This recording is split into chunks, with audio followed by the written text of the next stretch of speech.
अस्सलाम वालेकुम एवरीवन। तो आज हम clinical sciences in the series of prepare for IIM/MRCP में जो टॉपिक पढ़ने लगे वो इतना ज़्यादा इंपॉर्टेंट है कि अगर मैं कहूँ कि इसमें से कितने क्वेश्चंस आए हैं पास टाइम में तो अनकाउंटेबल है। अगर मैं 1000 क्वेश्चंस क्लिनिकल साइंसेज में से कहूँ कि मैंने टोटल किए हैं सारे पास पेपर्स में से, तो उसमें से कम 300 to 350 MCQs हैं जो इस छोटे से टॉपिक में से रिपीट होकर आए हैं। ये इतना ज़्यादा इंपॉर्टेंट है, इससे आपको अंदाज़ा हो जाएगा। अच्छा, इतना कॉमन है और पुराना है। कम्युनिटी मेडिसिन में हम लोगों ने पढ़ा था कि एक चीज़ होती है कंटिजेंसी टेबल, जो मैंने यहाँ बनाया हुआ है, और एक कॉन्सेप्ट होता है जिसको हम कहते हैं कि टेस्ट की किसी भी, जब हम कोई नया बीमारी को डायग्नोज करने के लिए टेस्ट निकालते हैं तो ये देखना होता है कि वो किस कदर सेंसिटिव है, उसकी सेंसिटिविटी कितने % है, उसकी स्पेसिफिसिटी कितने % है।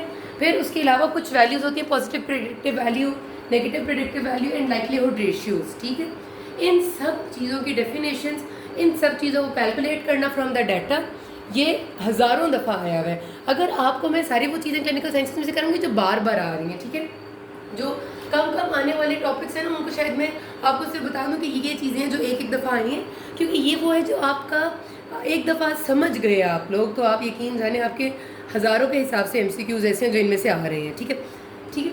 अच्छा, याद होगा आपको मैंने कहा है कि जब भी हम कोई टेस्ट नया निकालते हैं तो सबसे पहले हम ये करते हैं कि एक टोटल नंबर ऑफ़ पॉपुलेशन ले लेते हैं, टारगेट पॉपुलेशन, जिनमें से कुछ, जैसे मैं कहती हूँ कि सपोज एक टेस्ट है जो कोविड-19 को चेक करने के लिए निकाला गया है। ठीक है, एग्जांपल लेते हैं कोविड-19 के लिए।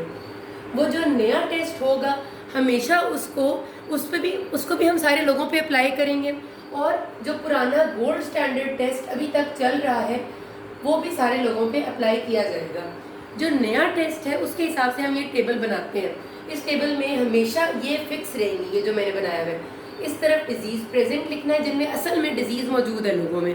इस कॉलम में आपने लिखना होता है डिजीज़ एब्सेंट, वो लोग जिनमें असल में डिजीज़ नहीं है, जो हमारे गोल्ड स्टैंडर्ड टेस्ट के मुताबिक डिजीज़ नहीं है जिनमें। ये जो दो साइड्स हैं ये न्यू टेस्ट के लिए होती हैं कि न्यू टेस्ट पॉजिटिव आया है किन लोगों में और न्यू टेस्ट नेगेटिव आया है किन लोगों में। अब इसके हिसाब से पहले यहाँ से समझ लो, फिर मैं आपको ये एग्जाम्पल से भी समझाऊंगी कि ये बहुत गौर से सुनिएगा, बिकॉज इसी के बेस पे आगे हमने सेंसिटिविटी, स्पेसिफिसिटी और चारों चीज़ें कैलकुलेट करनी है। इसी के बेस पे उनकी डेफिनेशंस होंगी जो बार बार रिपीटेडली आएंगी।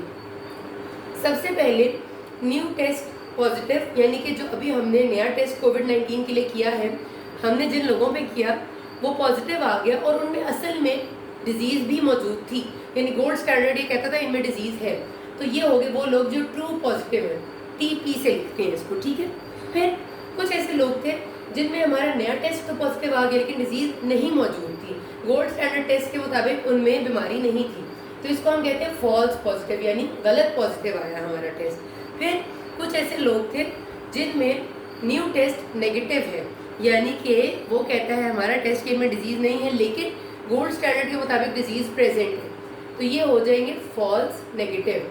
नए टेस्ट के मुताबिक उसे नेगेटिव करार दे दिया गया जबकि उनमें तो डिजीज़ मौजूद थी, डिजीज़ प्रेजेंट, फॉल्स नेगेटिव। और यहाँ वो आएंगे जिनमें न्यू टेस्ट के मुताबिक नेगेटिव थे यानी डिजीज़ नहीं है, और असल में भी उनमें डिजीज़ एब्सेंट है गोल्ड स्टैंडर्ड के मुताबिक भी, तो ये आ जाएगी ट्रू नेगेटिव्स। ठीक है, अब इसी हिसाब से जब आपके पास एक सिनेरियो आएगा तो आपने इंटरप्रेट करना है।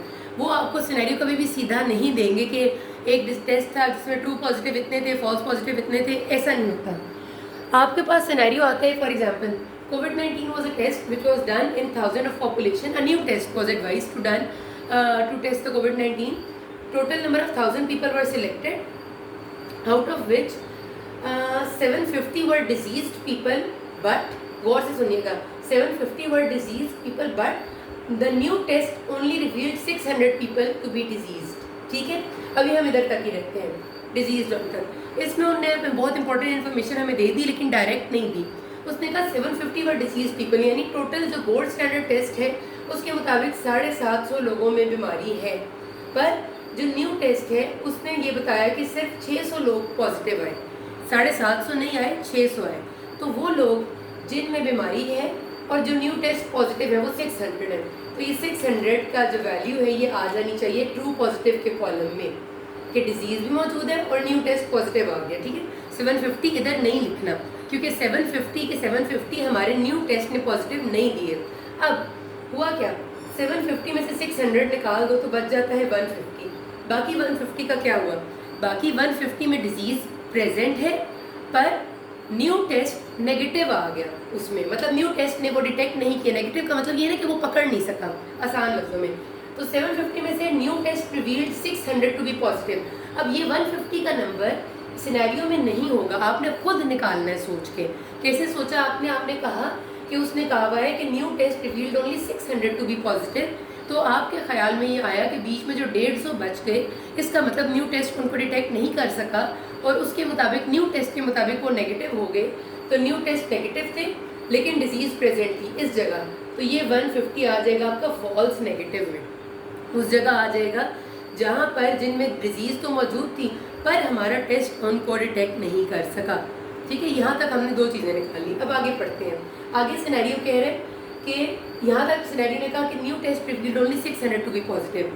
हाउएवर सिनेरियो आगे क्या कह रहे हैं, 50 out of the non diseased patients were also tested positive on new test. अब इसका क्या मतलब है कि टोटल 1000 लोग हैं जिनमें से उसने शुरू में हमें बता दिया कि 750 डिजीज है, यानी असल में बीमारी है। इसका मतलब कि 1000 में से 750 माइनस करो तो बच जाता है 250 ऐसे हैं जिनको असल में बीमारी नहीं है। अब देखना ये है कि नए टेस्ट के मुताबिक इनमें से कोई पॉजिटिव तो नहीं आए हुए, ये असल में नेगेटिव है, असल में ये लोग नेगेटिव हैं, बीमारी नहीं है।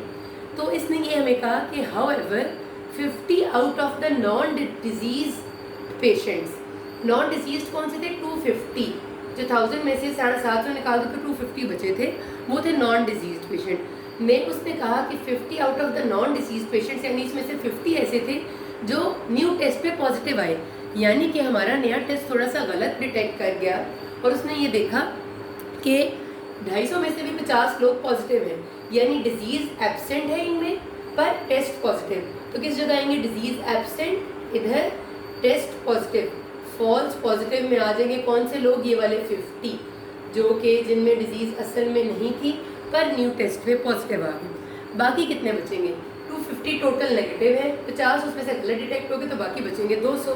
तो 200 कहाँ पर आएंगे, जिनमें डिजीज भी नहीं है और न्यू टेस्ट पे भी वो नेगेटिव आ जाएंगे, तो 200। आपकी जितनी टोटल पॉपुलेशन है यानी 1000, ये सारे टेबल में टोटल करो तो 1000 बनना चाहिए, उससे ज़्यादा ना हो। अगर अभी आपके सामने में टोटल को 600 प्लस 200 800 प्लस 150 950 प्लस 50 1000, तो इसका मतलब हमारा टेबल बिल्कुल ठीक है। ये सारी वीडियो आप रिवाइंड करके देख लीजिएगा अगर आपको ये कॉन्सेप्ट समझ में नहीं आया, लेकिन ये एक टेबल का बनाना आपके बेतहाशा एमसीक्यूज़ को सॉल्व करेगा, और एमसीक्यूज़ हमेशा इससे ज़्यादा घूमे हुए होते हैं। ये तो मैंने आपको थोड़ा सा घुमा हुआ बताया है जिसमें आपको चीज़ें एक्सट्रैक्ट करनी पड़ती हैं। ठीक है, जब आप ये बना लेंगे, अब सेंसिटिविटी स्पेसिफिसिटी करना कुछ मुश्किल नहीं, जो मैं अगली वीडियो में बनाऊंगी। किसी को मसला हो कि नाज़ में। Thank you.